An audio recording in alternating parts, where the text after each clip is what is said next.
अनुदेशन का मतलब होता है टीचिंग। अनुदेशन प्रक्रिया है। शिक्षण कौशल वह विशिष्ट अनुदेशन प्रक्रिया है जिसे शिक्षक अपने कक्षा शिक्षण में जिसे शिक्षक अपने कक्षा शिक्षण में जिसे शिक्षक अपने कक्षा शिक्षण में अपने कक्षा शिक्षण में प्रयोग करता है। कक्षा शिक्षण में प्रयोग करता है। नोट्स बना लीजिएगा। इसके बाद जो नोट्स हमने आपको उपलब्ध कराया वहां से आगे का नोट्स क्रमशः नोट करते रहिएगा। नोट्स पूरा डलवा देंगे लेकिन तुम लोग लिखते रहो भाई, है ना। नोट्स तो मिलेगा ही, लिखते रहो साथ ही साथ। शिक्षण कौशल वह विशिष्ट अनुदेशन प्रक्रिया है जिसे शिक्षक अपने कक्षा शिक्षण में प्रयोग करता है। यह शिक्षण क्रम की विविध क्रियाओं से शिक्षण क्रम की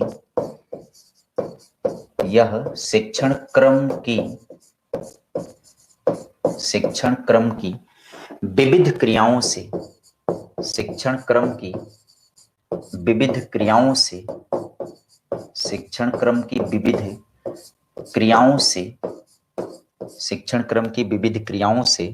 संबंधित होता है।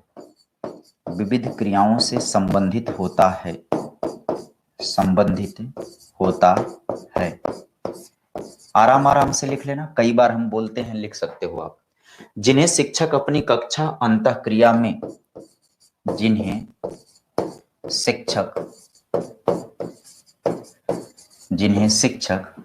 अपनी कक्षा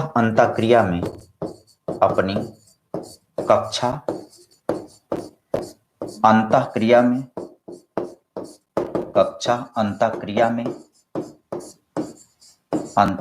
में प्रयोग में लाता है।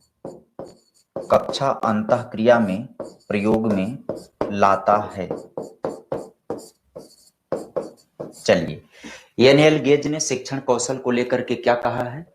एनियल गेज ने शिक्षण कौशल को लेकर के कहा है कि शिक्षण कौशल वह विशिष्ट अनुदेशन प्रक्रिया है जिसे शिक्षक अपने कक्षा शिक्षण में प्रयोग में लाता है।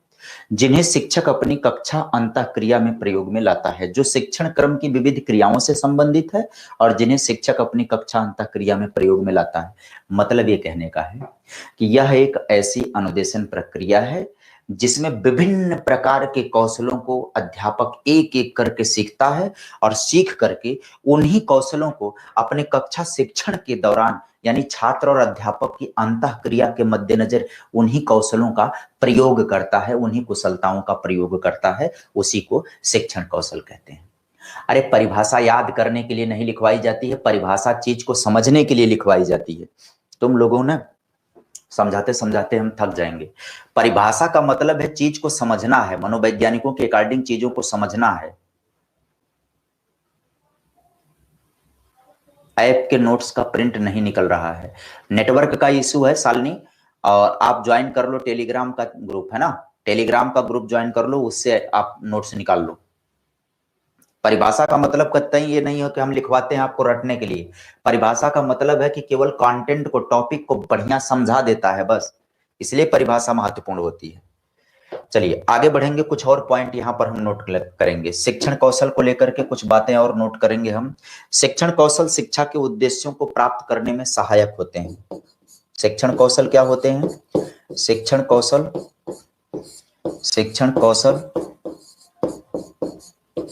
शिक्षण के उद्देश्यों को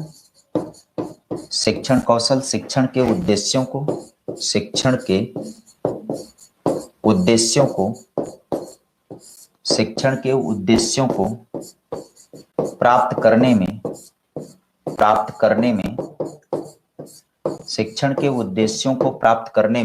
सहायक होते हैं। शिक्षण के उद्देश्यों को प्राप्त करने में सहायक होते हैं। शिक्षण कौशल क्या काम करता है? यदि अध्यापक कोई शिक्षण कार्य की कुशलता सीख लिया है, शिक्षण में निपुणता और कुशलता प्राप्त कर लिया है, तो वह शिक्षण के उद्देश्यों को प्राप्त करने में सक्षम हो जाएगा। यानी कि शिक्षण कौशल शिक्षण उद्देश्यों को प्राप्त करने में सहायता करता है। शिक्षण कौशल कक्षा अंतःक्रिया की परिस्थिति उत्पन्न करता है। शिक्षण कौशल क्या करता है? शिक्षण कौशल कक्षा शिक्षण की परिस्थिति उत्पन्न करता है। कक्षा शिक्षण की क्या उत्पन्न करता है? परिस्थिति उत्पन्न करता है। कक्षा शिक्षण की परिस्थिति उत्पन्न करता है, यानी कि कक्षा शिक्षण की अंतःक्रिया को उत्पन्न करता है या अंतःक्रिया को बनाता है। शिक्षण कार्य को आधार प्रदान करते हैं। अगले पॉइंट में शिक्षण कौशल शिक्षण कार्य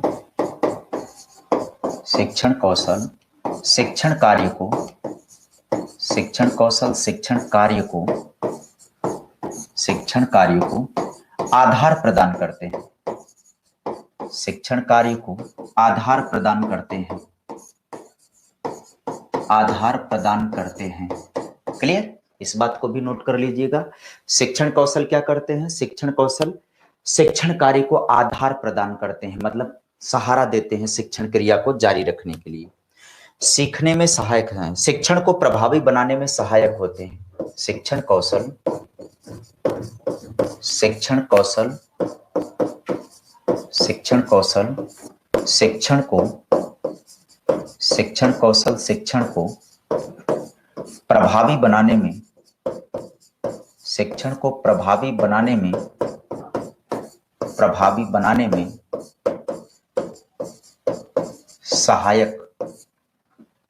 प्रभावी बनाने में सहायक होते हैं।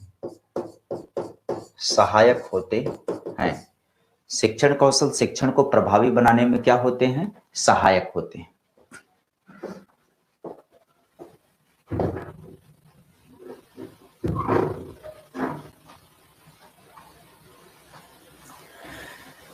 ये कौन सी बात है? आधी क्लास निकल गई, अब मैसेज आ रहा है। तो मैसेज हो सकता है नेटवर्क इशू की वजह से विलंब में गया हो।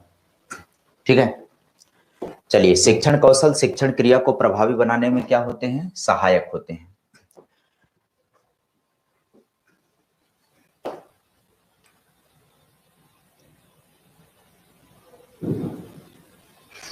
चलिए आगे हम बढ़ेंगे। विभिन्न शिक्षण कौशलों में से कुछ कौशलों को हम पढ़ना शुरू करेंगे। कौशलों के प्रकार की बात कर लें, कितने प्रकार के कौशल होते हैं, है ना। कौशलों के प्रकार की बात करेंगे, कितने प्रकार के कौशल होते हैं। पहले हम ऐसे ही लिख लेते हैं, कौशलों के प्रकार।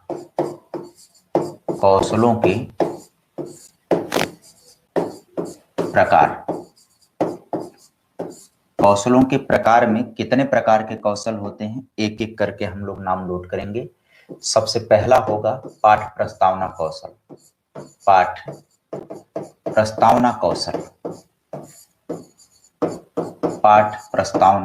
कौशल। दूसरा कौशल कौन सा होगा? उद्देश्य कथन कौशल। उद्देश्य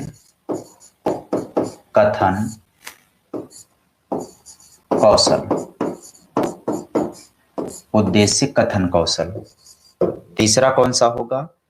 प्रश्न कौशल।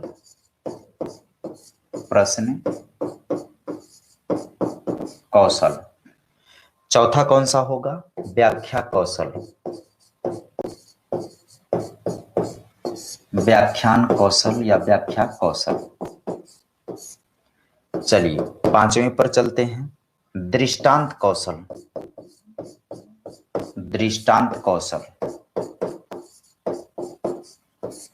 छठवें पर चलते हैं, छात्र सहभागिता कौशल।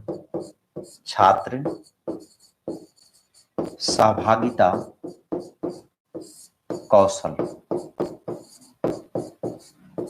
सहभागिता कौशल। सातवें पर चलते हैं, उद्दीपन परिवर्तन कौशल। उद्दीपन परिवर्तन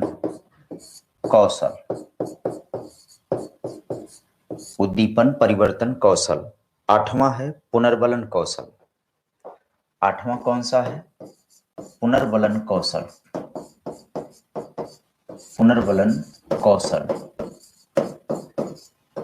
9वां है श्यामपट लेखन कौशल, श्यामपट लेखन कौशल।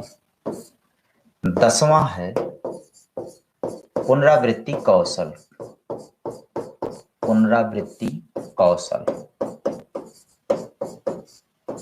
पुनरावृत्ति कौशल। ये है 10वां कौशल। इतने शिक्षण कौशल हैं, इन्हीं को हमको क्रम से बारी बारी से एक एक कौशलों का अध्ययन करना है।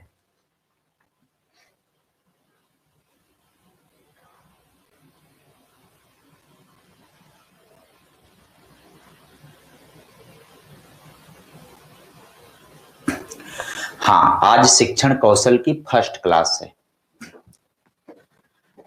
चलिए अब एक कौशल हम यहां से शुरू कर देंगे, कौन सा? पाठ प्रस्तावना कौशल। और आप एक एक बात को नोट करते हुए पढ़ते चलिएगा। पहला कौशल कौन सा पढ़ना है? पाठ प्रस्तावना कौशल, पाठ प्रस्तावना कौशल। कौन सा कौशल? पाठ प्रस्तावना कौशल। आइए पाठ प्रस्तावना कौशल की बात को हम लोग देखें कि पाठ प्रस्तावना कौशल क्या होता है। तो पाठ प्रस्तावना कौशल में क्या होता है कि आप सभी ने लेसन प्लान अपनी बनाई होगी। जब आप बीएड और बीटीसी किए होंगे तो बीएड और बीटीसी के दौरान 10 है या 14, 10 है या 14, तो 10 तो हमने लिखवाया है कि 14 आप कंफर्म होगा तो कौन कौन सा बच रहा है कमेंट कर देना एक बार थोड़ा सा।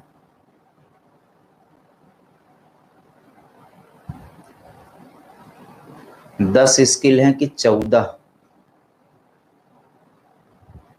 और थोड़ा सा 4 जो भूल रहा है जल्दी से कमेंट करो। तो 4 स्किल भूल रहा है कौन सा, कमेंट करो देखे, कि खाली ऐसे ही बक दे रहे हो। एनियल गेज ने 14 बताया है, एनियल गेज ने और रायल ने 14 शिक्षण कौशलों को मुख्य माना है, 14 कौशलों को मुख्य माना है। लेकिन 10 कौशल पढ़ते हैं हम लोग, कौन सा छूट रहा है इसमें फोकस करो। 10 कौशल हम लोग नोट किए हैं, कौन कौन सा बच रहा है।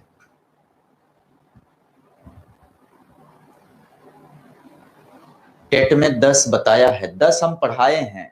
14 शिक्षण कौशल होता है, रायल और एनल गेज ने, एलियन गेज ने 14 माना है। तो पाठ प्रस्तावना हो गया, उद्देश्य कथन कौशल हो गया, प्रश्न कौशल हो गया, व्याख्यान कौशल हो गया, दृष्टांत हो गया, छात्र सहभागिता हो गया, उद्दीपन परिवर्तन हो गया, पुनर्बलन हो गया, श्यामपट हो गया, पुनरावृत्ति हो गया। बचा कौन है? प्रश्न कौशल उगा है तीसरा, प्रश्न कौशल तो लिखा है।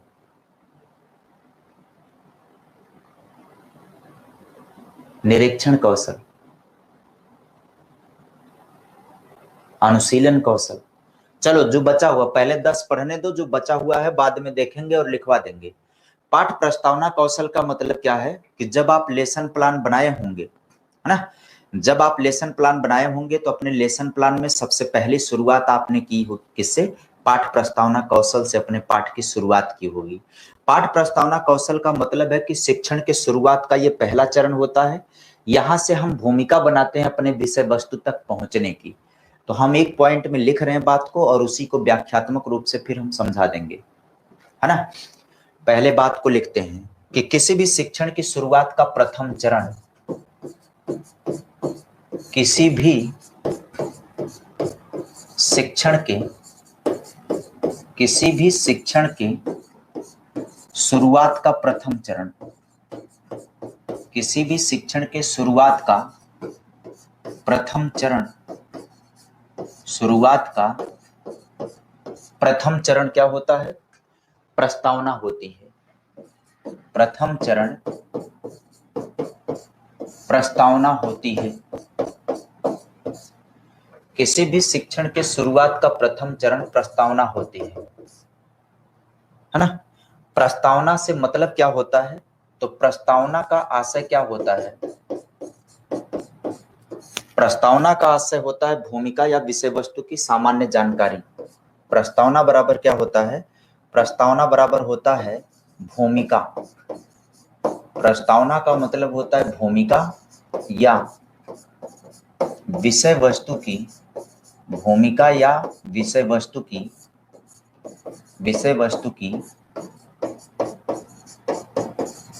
सामान्य जानकारी, भूमिका या विषय वस्तु की सामान्य जानकारी, भूमिका या विषय वस्तु की सामान्य जानकारी क्या कहलाती है? प्रस्तावना कहलाती है।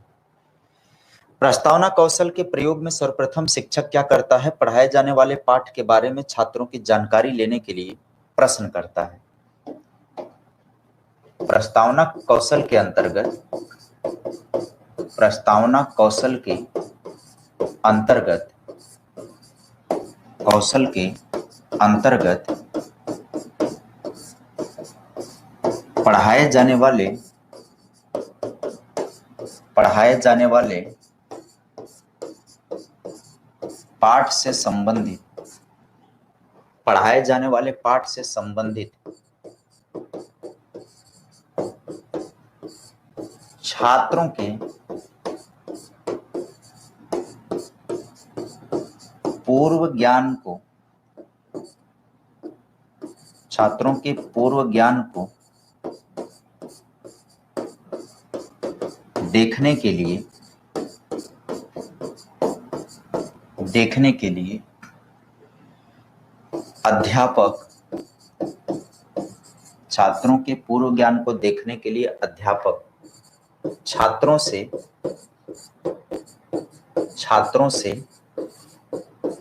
प्रश्न करता है।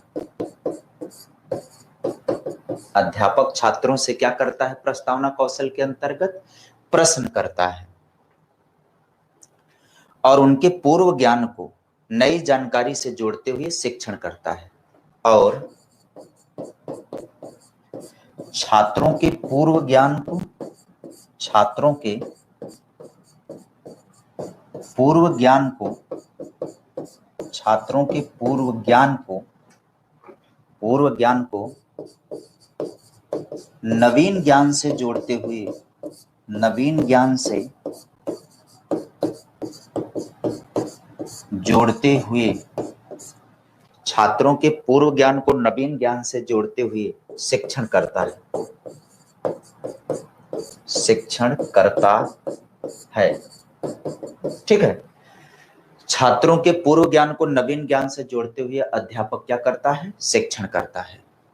चलो इस पूरे पॉइंट को नोट कर लेना, अगर आप नोट्स बना रहे हो तो इसको कंप्लीटली नोट कर लेना। प्रस्तावना कौशल ज्ञात से अज्ञात की सूत्र का अनुसरण किया जाता है। एक पॉइंट यहीं पर मैं लिख देता हूं, इसमें क्या किया जाता है? ज्ञात से अज्ञात, किधर से किधर चलते हैं? ज्ञात से अज्ञात की ओर के शिक्षण सूत्र का अनुसरण किया जाता है। ये तो संकेत में नोट कर लेना, उतने से ही समझ में आ जाएगा। इस कौशल में ज्ञात से अज्ञात की ओर के शिक्षण सूत्र का अनुसरण किया जाता है। ठीक है, जैसे अगर बच्चों को पढ़ाना है कि भारत देश के कुछ प्रदेशों के नाम बताइए, या किस प्रदेश का मानचित्र है, मतलब मानचित्र को दिखा करके भी बच्चों से पूछा जा सकता है। कोई भी प्रकरण के प्रश्न निकलवाना, अपना पाठ योजना के दौरान आपने प्रकरण के प्रश्न पूछे होंगे, वही याद कर लीजिए। हाँ, पूर्व ज्ञान पर आधारित प्रश्न, जी हाँ, पूर्व ज्ञान पर आधारित प्रश्न छात्रों से पूछना, यही होता है प्रस्तावना के प्रश्न। ठीक है, अब प्रस्तावना प्रश्न के बाद नंबर कौन सा आता है हम लोगों का? उद्देश्य।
वीडियो नहीं रुकी, हम ही रुके थे भाई।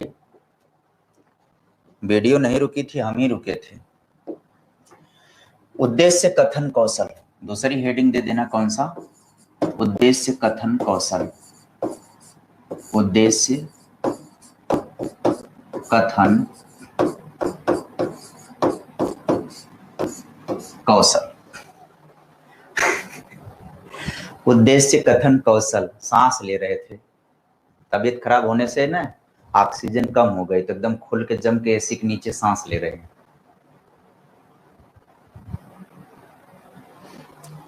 उद्देश्य कथन कौशल। उद्देश्य कथन कौशल क्या होगा? उद्देश्य कथन कौशल में होता क्या है कि शिक्षण एक क्रमबद्ध प्रक्रिया है, इसलिए इसको क्रमबद्ध तरीके से ही संचालित किया जाना चाहिए।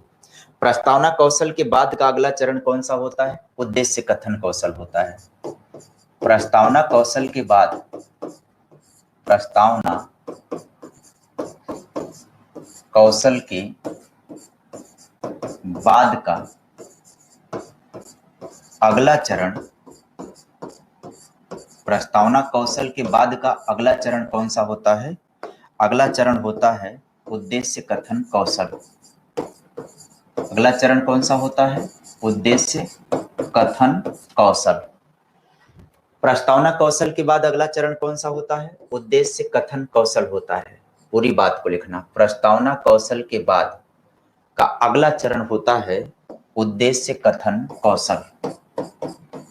उद्देश्य कथन कौशल अगला चरण होता है। इसमें क्या होता है? छात्रों में नवीन ज्ञान के प्रति जिज्ञासा जागृत हो जाती है जब प्रस्तावना के प्रश्न पूछे जाते हैं। मतलब प्रस्तावना के प्रश्न के बाद, प्रस्तावना के प्रश्न के बाद, प्रस्तावना के प्रश्न के बाद आपको पता है कि जहां समस्यात्मक प्रश्न होगा वहीं छात्रों में जिज्ञासा पैदा हो जाएगी। तो प्रस्तावना प्रश्न के बाद छात्रों में नए ज्ञान के प्रति जिज्ञासा उत्पन्न हो जाती है। प्रस्तावना प्रश्न के बाद छात्रों में नए ज्ञान के प्रति, छात्रों में नए ज्ञान के प्रति जिज्ञासा उत्पन्न हो जाती है। नए ज्ञान के प्रति जिज्ञासा उत्पन्न हो जाती है। नए ज्ञान के प्रति जिज्ञासा उत्पन्न हो जाती है। ठीक बात है, जिज्ञासा उत्पन्न हो जाती है। उसको शिक्षक द्वारा अवश्य संतुष्ट करना चाहिए। अतः शिक्षक द्वारा बच्चों की इस जिज्ञासा को, शिक्षक द्वारा बच्चों की इस जिज्ञासा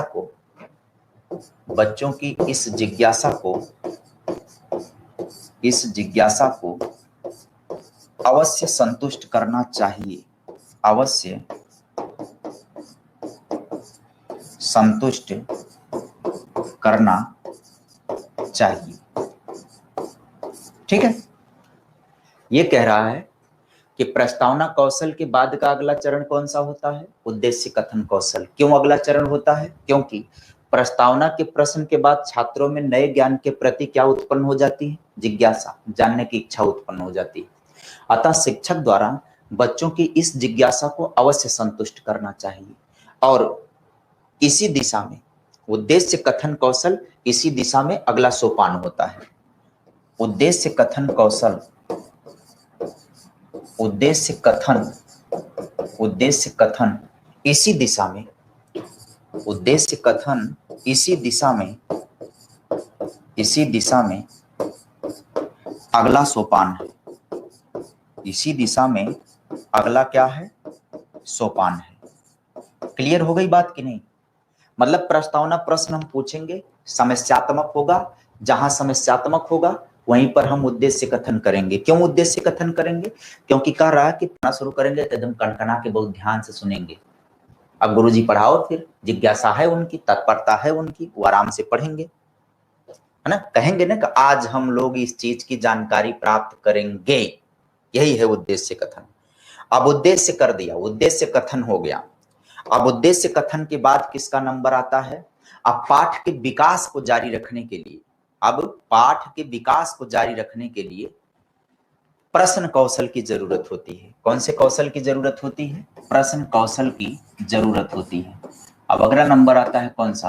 प्रश्न कौशल नंबर अगला आता है। प्रश्न कौशल क्या होता है? तो प्रश्न कौशल क्या होता है, इसकी भूमिका मैं नोट करता हूं कि शिक्षण कार्य प्रश्नों की श्रृंखला में अग्रसर होता है। ऐसा क्यों किया जाता है, इसको भी मैं समझा दे रहा हूं। पूरी बात को लिखना। शिक्षण कार्य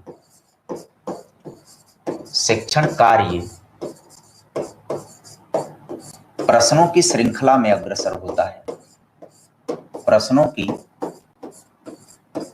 श्रृंखला में, प्रश्नों की श्रृंखला में अग्रसर होता है। शिक्षण कार्य प्रश्नों की श्रृंखला में अग्रसर होता है। ऐसा क्यों किया जाता है? क्योंकि अगर आप प्रश्न शैली में पढ़ाएंगे, प्रश्नोत्तर शैली में पढ़ाएंगे, प्रश्नोत्तर शैली में पढ़ाएंगे तो बच्चों का इंटरेस्ट बना रहेगा, और जहां इंटरेस्ट है वहीं अटेंशन है, और जहां अटेंशन है वहीं लर्निंग है। छात्रों की तत्परता केवल कार्य शुरू करने के लिए ही नहीं चाहिए, छात्रों की तत्परता कार्य को जारी रखने के दौरान भी होनी चाहिए। प्रश्न वो तरीका, प्रस्तावना कौशल के कुछ घटक होते हैं, ये पूछे जाते हैं। जैसे ये प्रस्तावना कौशल हुआ, यहां पर आओ, ये प्रस्तावना कौशल है ना, तो यहीं एक पेज हम ऐड कर देते हैं, एक पेज यहीं पर ऐड करके हम लिखवा देते हैं प्रस्तावना कौशल के घटक। प्रस्तावना कौशल के घटक नोट कर लेना। बहुत अच्छा सवाल किए, थैंक यू, बहुत बढ़िया, शाबाश। प्रस्तावना के घटक क्या होते हैं, ये सवाल पूछता है परीक्षा में। तो प्रस्तावना के घटक, प्रस्तावना के घटक, ये डायरेक्ट सवाल बनता है। बाकी बनता है कौशल से लेकर के कोई अप्लाइड सवाल बनता है, अन्यथा ये घटक पूछे जाते हैं। घटक है ना, घटक का मतलब अवयव, पार्ट ऑफ वो जो उसके रहेंगे। तो पार्ट में इसके प्रस्तावना कौशल के घटक में सबसे पहला घटक होता है पूर्व ज्ञान, यानी कि प्रस्तावना का प्रश्न किससे संबंधित होना चाहिए? पूर्व ज्ञान से होना चाहिए। और दूसरा होना चाहिए कि उद्देश्य और सहायक सामग्री, इसके घटक है उद्देश्य और सहायक सामग्री दोनों को समझा देते हैं। मतलब प्रस्तावना का प्रश्न इसलिए पूछ रहे हैं कि हम अपना उद्देश्य कथन कर सकें, हमारा उद्देश्य निकल सके, प्रतिदिन का उद्देश्य ना, तो हम अपने उद्देश्य कथन तक पहुंच सकें, इसलिए प्रस्तावना प्रश्न पूछेंगे। और इसके लिए हम सहायक सामग्री का भी प्रयोग कर सकते हैं। और तीसरा पॉइंट इसका आता है, घटक का कौन सा आता है? प्रश्नों का मुख्य पाठ से संबंध होना बहुत जरूरी है। प्रश्नों का मुख्य पाठ से संबंध होना जरूरी है। प्रश्नों का मुख्य पाठ से संबंध होना जरूरी है, यह भी इसका घटक है। मतलब जो जरूरी चीजें हैं उसके लिए वही उसके घटक हो जाएंगे। जैसे किसी पदार्थ का घटक पूछ दे, जैसे पानी के कौन घटक होते हैं, तो पानी के घटक होते हैं हाइड्रोजन और ऑक्सीजन। पानी में जिनसे, नमक के घटक कौन होते हैं? सोडियम और क्लोराइड। तो ऐसे ही प्रस्तावना के लिए जो जो जरूरी है वही उसके घटक हो जाएंगे। तो प्रश्नों का मुख्य पाठ से संबंध हो। अगला है उचित अवधि हो। उचित अवधि हो, ऐसा नहीं कि पूरे 40 मिनट खाली तुम प्रकरण के प्रश्नों निकालते रह जाओ, उद्देश्य कथन करने की नौबतें ना आए, है ना, दिन भर सवाल पूछते रह जाओ और पता लगे कि उद्देश्य आया ही नहीं अपना। तो उचित अवधि का प्रयोग करें। और छात्रों की रुचि व प्रेरणा से जुड़ा होना चाहिए। छात्रों की रुचि व प्रेरणा, ये दो चीजें पैदा करना प्रस्तावना का उद्देश्य होना चाहिए। ये दो चीजें पैदा करना प्रस्तावना का उद्देश्य होना चाहिए। ये हो गया प्रस्तावना के घटक। अब एक चीज और यहीं पर पढ़ लेना है, कुछ नोट बिंदु पढ़ लेना है। हाँ, तो कुछ विशेष बातें पढ़ लेना है। चलो विशेष बातें अगले पेज पर लिख देता हूं। प्रस्तावनाओं को लेकर के कुछ और बातें यहां पर ध्यान रखनी होगी। कुछ और बातें कौन सी ध्यान रखनी होगी? तो नोट, प्रस्तावना कौशल के दौरान ध्यान देने वाली बातें, तो इसको हम नोट करके लिखवा दे रहे हैं। प्रस्तावना के दौरान कौन सी बातों का ध्यान रखना जाना चाहिए कि प्रस्तावना पूर्व ज्ञान पर आधारित होना चाहिए। प्रस्तावना पूर्व ज्ञान पर आधारित होना चाहिए। प्रस्तावना पूर्व ज्ञान पर आधारित होना चाहिए। प्रस्तावना पूर्व ज्ञान पर आधारित होना चाहिए। ऐसा नहीं है कि जहां से मर्जी वहीं से पूछ दो। प्रस्तावना पूर्व ज्ञान से संबंधित होनी चाहिए। और दूसरी बात यह है कि प्रस्तावना प्रासंगिक होनी चाहिए। यहीं से सवाल बनेगा, प्रस्तावना के संबंध में कथन पूछ देगा, तो प्रस्तावना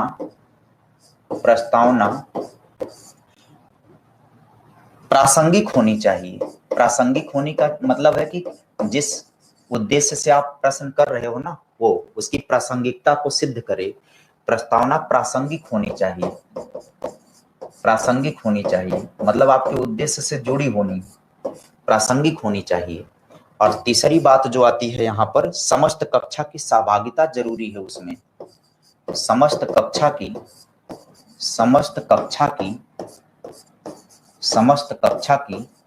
सहभागिता जरूरी है। सहभागिता जरूरी है। समस्त कक्षा की सहभागिता जरूरी है। और प्रस्तावना कौशल का जीवन से संबंध होना चाहिए। प्रस्तावना कौशल